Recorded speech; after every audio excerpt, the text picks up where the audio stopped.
Assalamualaikum warahmatullahi wabarakatuh dan salam sejahtera. Malam ini saya ingin mengenengahkan beberapa persoalan setelah kita dikejutkan sebenarnya kerana tidak biasa Baru Duli Yang Maha Mulia Yang di-Pertuan Agong dan Raja-Raja Melayu merasa terpanggil untuk sama-sama membicarakan satu isu dan cuba menasihati pimpinan negara dan politik dan masyarakat untuk meleraikan masalah dan mengemukakan penyelesaian kepada kemelut yang kita hadapi, sama ada terkait COVID-19, darurat, parlimen dan pemacuan ekonomi yang lebih segar. Pagi tadi, Majlis Presiden Pakatan Harapan, dan saya percaya banyak kalangan lain, politik, NGO, yang telah mengemukakan pandangan. Dan PH telah menyatakan, sudah sampai ke tahap di mana kerajaan, khususnya Perdana Menteri Tan Sri Mahmudin, harus mendengar nasihat dan titah Baharu Yang Tuanku dan Raja-Raja Melayu. Dalam kaitan dengan Parlimen, Menteri, Jabatan Perdana Menteri masih nak bersilat dan bertikam lidah, cara yang paling lemah dan hambar, iaitu Tuanku tidak menetapkan tarikh. Orang boleh berfikir waras tahu bahawa Istana Negara terpaksa menyuarakan kerana ini keluhan masyarakat, dan setelah mendengar majoriti parti-parti politik, pimpinan parti politik yang mewakili majoriti pimpinan dan ahli parlimen negara kita yang menuntut supaya darurat dihentikan dan parlimen diadakan sidang dalam kadar dan secepat mungkin.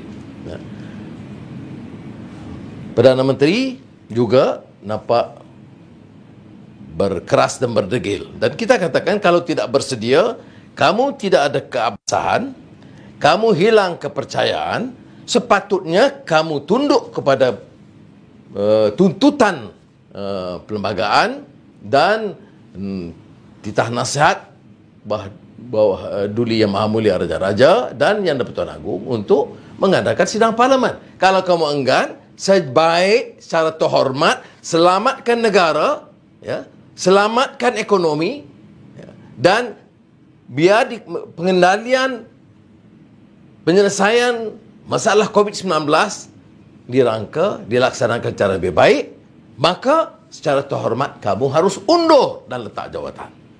Itu pendirian Pakatan Harapan yang saya percaya didukung oleh majoriti ahli parlimen dan rakyat di negara kita. Saya mahu sekarang ini mencerakin secara lebih teliti gesaan Tuanku Yang di-Pertuan Agong dan Raja-Raja Melayu. Seri Paduka Baginda menzahirkan harapan agar angka jangkitan wabak dapat dilandaikan dengan segera. Berpandangan vaksinasi merupakan satu-satunya exit strategi yang kita jelaskan berulang kali. Harus bawa vaksin secukupnya dan kemudian agih secepatnya dan permudahkan pengagihan itu. Kerana tanpa vaksinasi, masalah ini akan lebih rumit dan runcing lagi. Itu yang disebut oleh Yang di-Pertuan Agong. Kemudian, ini kali kedua Yang di-Pertuan Agong bicara soal parlimen. Dulu, Kerajaan Perikatan Nasional war-warkan, tak boleh sidang parlimen ini darurat. Maka istana menjelaskan parlimen masih boleh mengadakan sidang.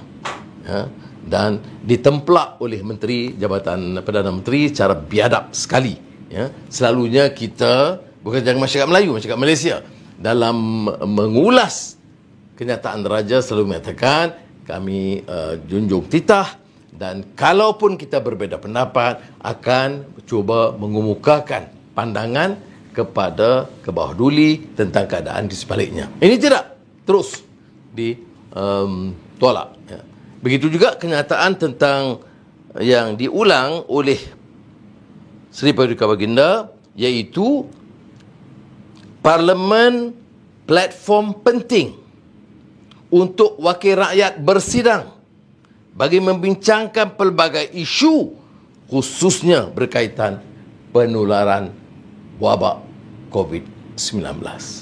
Bagi orang yang siuman biasa faham bahawa adakan sidang segera kerana wabak ini menular dan tidak ada petanda mudah untuk meleraikannya. Jika kita menelurusi kenyataan Kebawahuduli Yang Mulia Raja-Raja Melayu, raja-raja pemerintah mengambil maklum perkara berikut. Pertama, negara sedang menghadapi wabak COVID-19 dengan angka jangkitan harian yang besar meskipun telah berada dalam keadaan darurat. Ini kita dah keluarkan angka.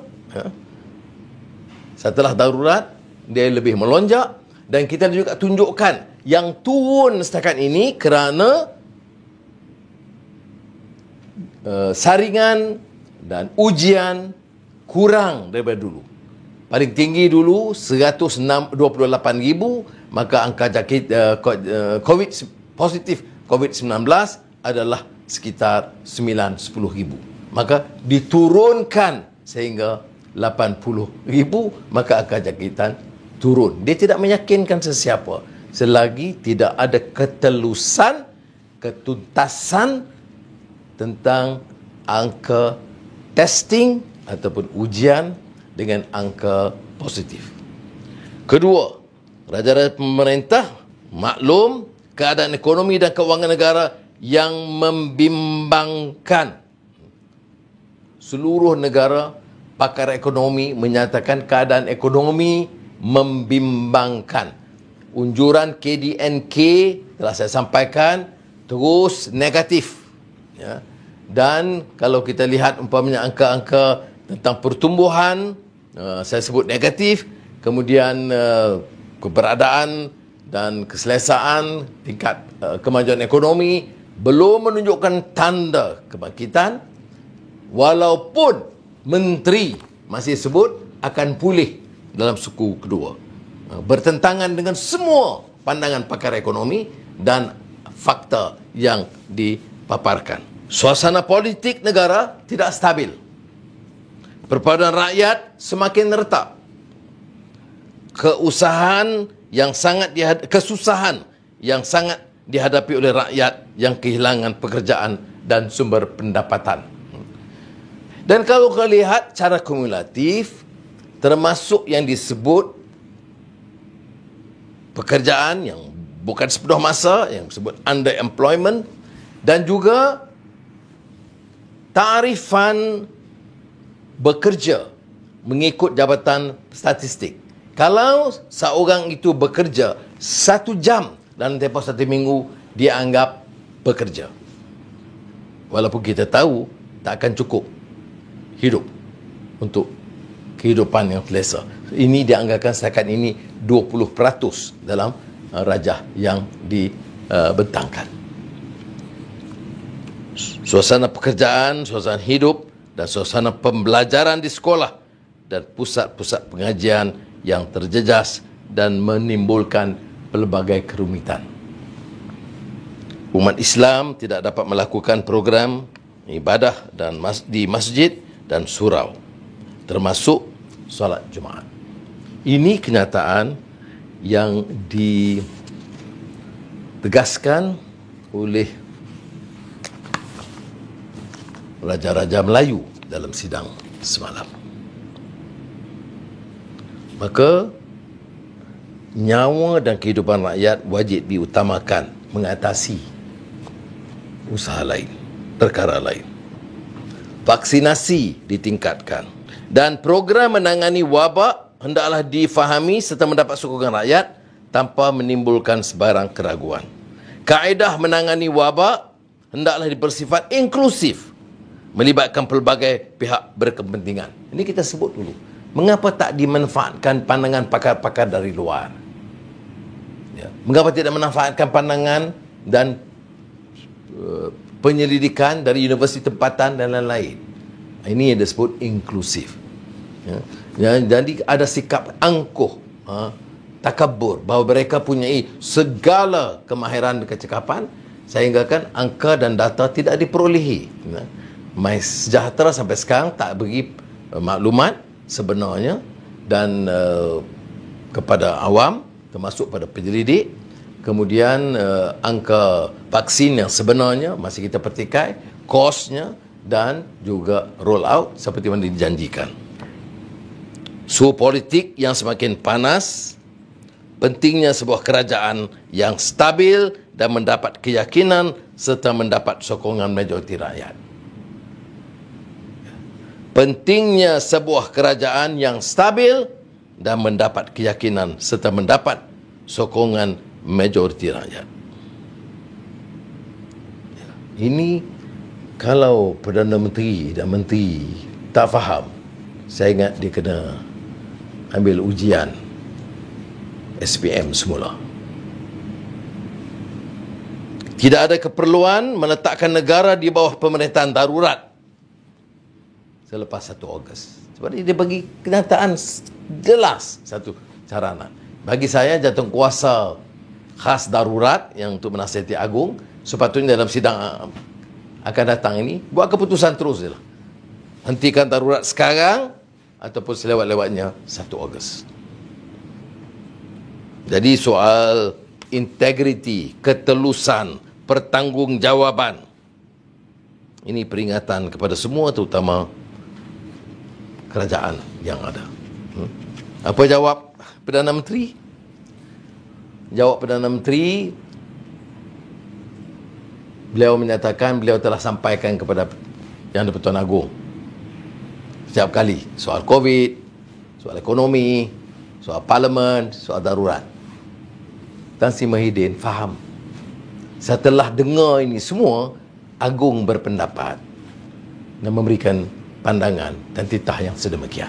Maknanya tidak memuaskan. Dan untuk menetapkan di sini bahawa kerajaan sekarang ikut perlembagaan dan undang-undang, saya nak sebut di sini ya. Kalau betul ikut perlembagaan dan undang-undang, seorang Perdana Menteri yang tahu hilang majoriti harus secara terhormat mundur. Seorang Perdana Menteri mesti ada kewibawaan, berdepan dengan rakyat, berdepan dengan media, berhujah dengan semua pihak, termasuk pembangkang di parlimen.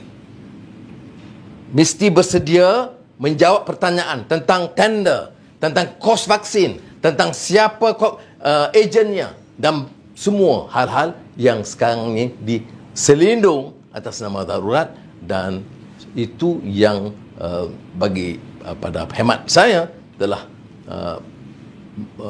memaksa ataupun mendorong Raja-Raja Melayu menyatakan sikap yang sebenarnya ulung-ulung kali berlaku dalam sejarah.